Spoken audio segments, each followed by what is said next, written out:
Welcome back everyone. एक बार फिर स्वागत करता हूं मैं आपके अपने चैनल में केमिस्ट्री अड्डा में। मैं हूं सचिन कुमार शर्मा और इस वीडियो नंबर 8 में बात करने वाले हैं आपके साथ दो टॉपिक कवर करूंगा।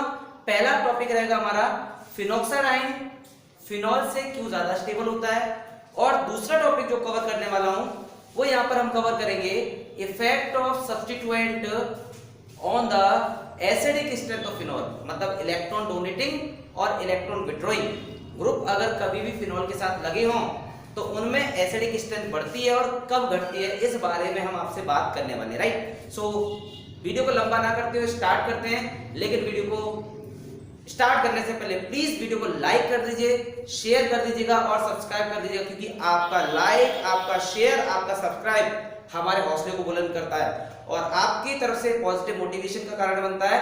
अगर आप ऐसा करते हैं तो हमारे लिए काफी मोटिवेशन मिलेगा और हम आपके लिए और अच्छे से अच्छी वीडियो लेके आना चाहेंगे। चलिए स्टार्ट करते हैं। पहला टॉपिक है आपका रेजोनेटिंग स्ट्रक्चर के बारे में बात करेंगे, फिनॉल और फिनोक्साइड आयन। तो देखिए हम लोग आपको रेजोनेटिंग स्ट्रक्चर बनाना सिखाते हैं दोनों का।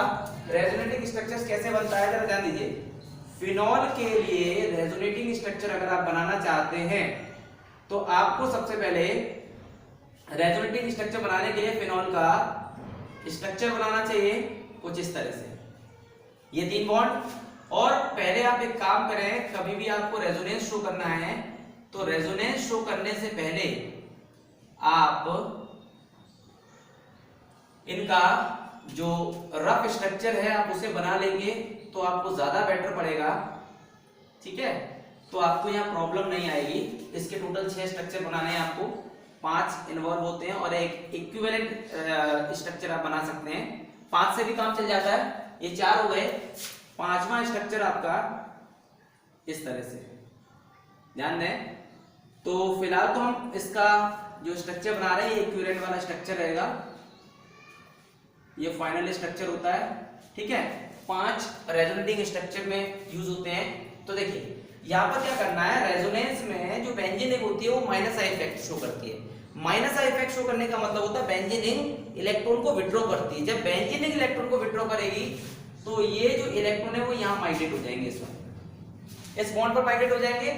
इस कार्बन के पास में 2 इलेक्ट्रॉन आने की वजह से एक डबल बॉन्ड यहाँ, एक डबल बॉन्ड यहाँ, तो कितने हो गए 4 और एक ये 5। कार्बन की जो वैलेंसी होती है वो टेट्रा वैलेंसी होती है, यानी कि 4 बॉन्ड बनाने की टेंडेंसी होती है। तो 2 और 2 4 और 1 5 बॉन्ड कभी भी पॉसिबल नहीं है, इस बात का विशेष ध्यान रखना। तो क्या करेगा ये वाला बॉन्ड अगले वाले कार्बन पर माइग्रेट हो जाएगा। 2 ही काम करने हैं, 2 स्टेप फॉलो करने हैं आपको हर एक स्ट्रक्चर में। प्यार से आप स्ट्रक्चर को बना सकते हैं, कोई दिक्कत नहीं आएगी। तो देखिए जब कोई भी एटम इलेक्ट्रॉन को डोनेट करेगा तो उसका ऊपर पॉजिटिव साइन नोट किया जाएगा जो कि रिप्रेजेंट करता है डेफिशिएंसी ऑफ इलेक्ट्रॉन को। आपने 2 इलेक्ट्रॉन को यहाँ माइग्रेट करा दिया, ये डबल बॉन्ड बनाएगा कार्बन और ऑक्सीजन के बीच में, और देन ये जो इलेक्ट्रॉन बाहर आ गया है ये नेगेटिव साइन शो करेगा। ये 2 बॉन्ड अभी तक आपने इनके ऊपर कोई ऑपरेशन नहीं किया है, ये सेम रहेंगे। अब आपको 2 ही स्टेप फिर फॉलो करने हैं। इस स्टेप में पहले वाले में यहाँ बॉन्ड को माइग्रेट कराना है। जैसे यहाँ बॉन्ड को माइग्रेट कराएंगे तो इस वाले कार्बन की आपको टेट्रा वैलेंसी सेटिस्फाइड नहीं मिलेगी, तो आप तुरंत अगले वाले बॉन्ड को माइग्रेट करा के अगले कार्बन पर ट्रांसफर कर देंगे। देखिए ये पॉजिटिव साइन ऑलरेडी था, बॉन्ड डबल बॉन्ड यहाँ ऑलरेडी बना चुके थे। इस बॉन्ड को यहाँ माइग्रेट करके दिखा दीजिए, डबल बॉन्ड बन जाएगा।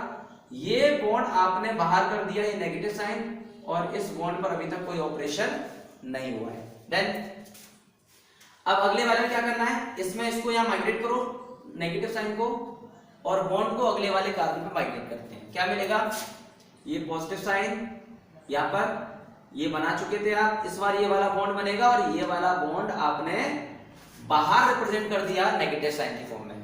तो फाइनल इसका जो स्ट्रक्चर रहेगा, इस बॉन्ड को आप यहाँ माइग्रेट करो और देन वापस ऊपर।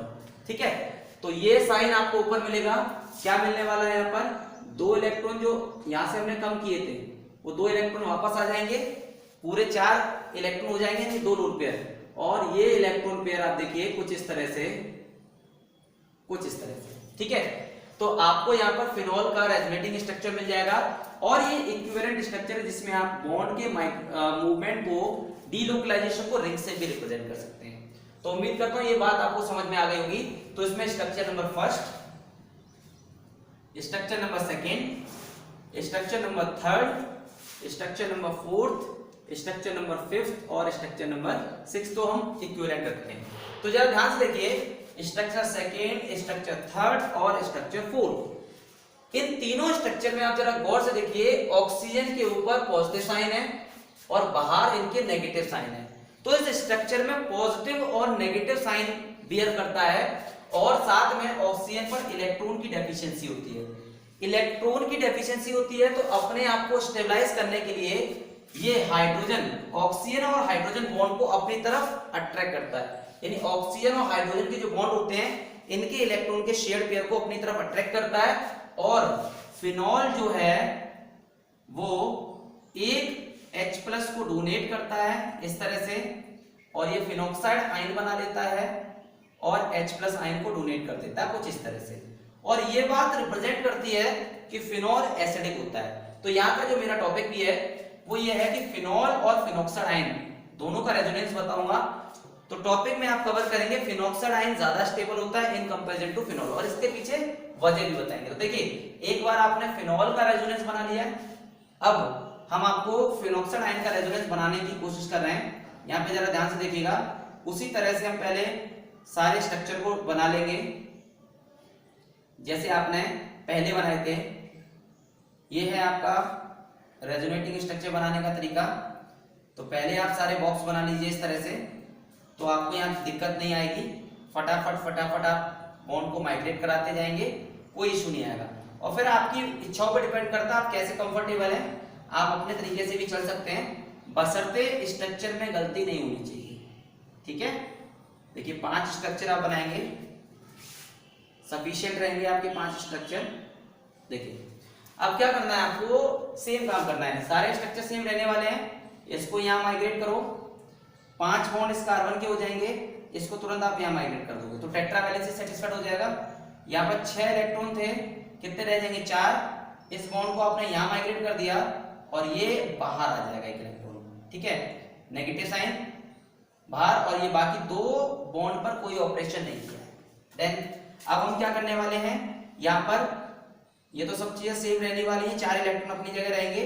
इसको बना चुके थे, आप इसको यहाँ माइग्रेट कराओ, तुरंत अगले वाले बॉन्ड को अगले वाले कार्बन पर ट्रांसफर करेंगे। तो क्या होगा, ये बॉन्ड आप यहाँ पे बना देंगे, देन अगले वाले बॉन्ड को यहाँ पर नेगेटिव साइन। ठीक है, और ये जो बॉन्ड मैं बनाने जा रहा हूँ, ये वाला जो बॉन्ड है, ये बच्चों अभी ऑपरेट नहीं हुआ है, राइट। अब क्या करने, 2 फिर काम करने हैं, 2 स्टेप। इसको यहाँ माइग्रेट कराओ, देन अगले वाले बॉन्ड को अगले पे। तो ये जो आपको दिखाई दे रहे हैं 4 इलेक्ट्रॉन, तो देखिए डबल बॉन्ड यहाँ बना चुके थे, ये भी बना चुके हैं अभी। इस बार इस स्टेप में ये वाला बॉन्ड माइग्रेट करा दोगे और ये बॉन्ड बाहर चला जाएगा। क्या मिलेगा आपको, इस नेगेटिव साइन को यहाँ पे माइग्रेट कराओ और ये यहाँ पर क्या मिलेगा, इसके सारे इलेक्ट्रॉन अपनी जगह वापस आ गए। ये सारे बॉन्ड आपने बना लिए कुछ इस तरह से। ठीक है, तो ये है फिनॉक्साइड आयन का स्ट्रक्चर।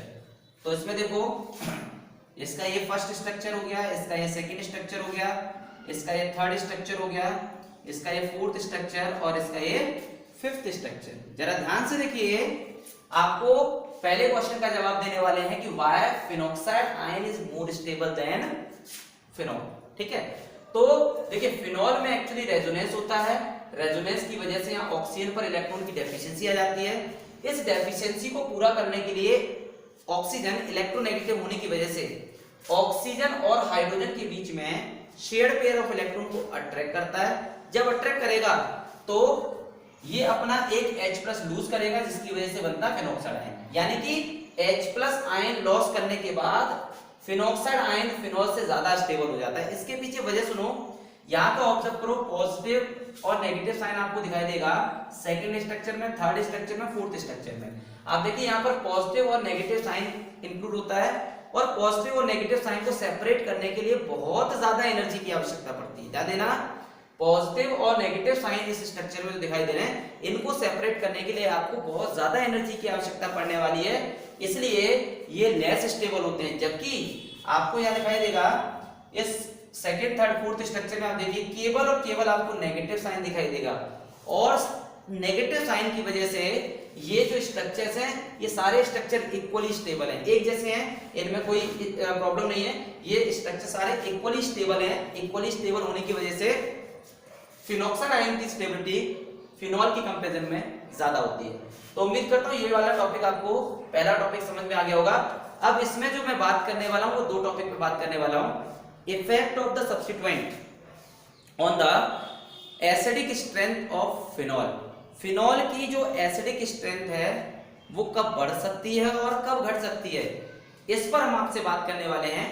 तो पहला टॉपिक समझिए, यहां पर हम जो बात करेंगे, फर्स्ट टॉपिक है आपका इलेक्ट्रॉन विड्रॉइंग ग्रुप। ऐसे ग्रुप अगर बेंजीन रिंग में लगा दें जिनका नेचर इलेक्ट्रॉन को विड्रॉ करने का होता है, तो जब आप इलेक्ट्रॉन को विड्रॉ करते हैं उस केस में हमेशा एसिडिक कैरेक्टर बढ़ता है। ध्यान देना, इलेक्ट्रॉन विड्रॉइंग ग्रुप कौन कौन से होते हैं? NO2 हो सकता है आपका, CN हो सकता है और हैलोजेंस हो सकते हैं। कुछ ये ग्रुप हैं आपके जो कि इलेक्ट्रॉन को विड्रॉ करते हैं और इलेक्ट्रॉन को विड्रॉ करने पर बेंजीन रिंग में जब भी लगे होते हैं फिनॉल के साथ में तो हमेशा एसिडिक स्ट्रेंथ को बढ़ा देते हैं। तो देखिए ध्यान से इसमें, ठीक है, तो फिनॉल में यदि पैरा पोजीशन पर NO2 को लगाया जाए तो इनकी एसिडिक स्ट्रेंथ ज्यादा होती है। देन उसके बाद आता है आपके पास ऑर्थो आएगा, ऑर्थो पोजीशन पर। देन उसके बाद में आप मेटा पोजीशन के बारे में बता सकते हैं, ये आपका मेटा पोजीशन हो गया। देन आप इसमें लास्ट में रखते हैं फिनॉल को, राइट, ध्यान दीजिएगा। तो देखिए फिनॉल का जो एसिडिक कैरेक्टर है वो इलेक्ट्रॉन विड्रॉइंग ग्रुप लगाने पर बढ़ जाता है। और ये ध्यान रखना, हमेशा ये जो ऑर्डर बताया जा रहा है ये ट्रू नहीं है। ये आपको NO2 के रिगार्डिंग ट्रू मैंने बताया हुआ है, एक ऑर्डर बता दिया, लेकिन जब इसमें आप बहुत सारे फैक्टर को डिस्क्राइब करेंगे, एक्सप्लेन करेंगे, स्टेरिक इंडेक्स वगैरह है, प्लस आई इफेक्ट है, तो ये ऑर्डर चेंज भी हो सकते हैं अलग अलग कंडीशन में, राइट। तो पहला टॉपिक उम्मीद करता हूं आपको समझ में आ गया होगा कि इलेक्ट्रॉन विड्रॉइंग ग्रुप जब भी हम लगा देते हैं तो उस केस में एसिडिक स्ट्रेंथ फिनॉल की बढ़ जाया करती है। दूसरा केस हमारा है कि जब हम इलेक्ट्रॉन डोनेटिंग ग्रुप लगा दें, इलेक्ट्रॉन रिलीजिंग ग्रुप लगा दें, या तो इसे इलेक्ट्रॉन रिलीजिंग ग्रुप बोलते हैं या फिर इलेक्ट्रॉन डोनेटिंग ग्रुप बोलते हैं। EDG बोलो या ERG बोलो, both are the same, right. तो इसमें फिनॉल की एसिडिक स्ट्रेंथ कम हो जाती है जब आप इनके साथ में इलेक्ट्रॉन विड्रॉइंग ग्रुप लगा देते हैं। जब आप इलेक्ट्रॉन विड्रॉइंग ग्रुप लगा देते हैं, कौन कौन से इलेक्ट्रॉन विड्रॉइंग ग्रुप होते हैं? देखिए आपके पास में NH2 अमाइन होता है, OCH3 होगा और साथ में आपका एल्काइल ग्रुप होगा।